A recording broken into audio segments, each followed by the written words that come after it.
Hello everyone! For our next craft, take some gift wrapping paper and then fold it into half and then fold it over 2 more times. Make sure that this paper is 15 into 11 inches. Fold the folded paper into half and then fold it over diagonally on either of the sides. Make sure that you do it to the tops as well and then open it up just so that you have these patterns. Fold the bottom portion upwards and then fold the top downwards. You should be left with a heart-like shape. Do this on the other side as well. Now once again open it and bend it over to stick both the heart shapes together. Take a strip of paper, fold it over and add it as a handle.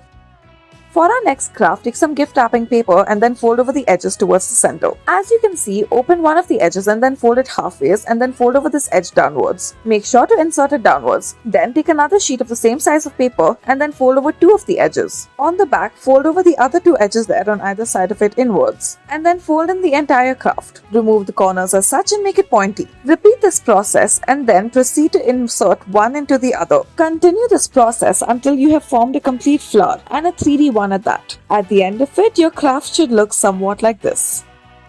For our next craft, take some craft paper or some gift wrapping paper and then fold it over in order to make a diamond-like shape. Then fold over the upper edge inwards and then bend the top. This will make the head. Fold it outwards and you'll have the wings of a bird.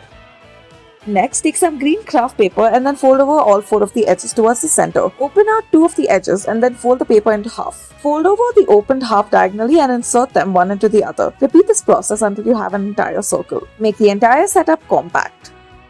For our next craft, take a sheet of paper that is orange in color and then fold it over diagonally on either of the sides. Fold over one of the edges in small folds and then open it out. Then fold it over diagonally and then make some more folds on the side and fold inwards the edges. Once more, open it out. Next, fold it along the marks that you have made and it should give you a box-like shape. Repeat the same process on the other side and then fold it inwards and add a handle to it. Decorate it. Thank you for watching.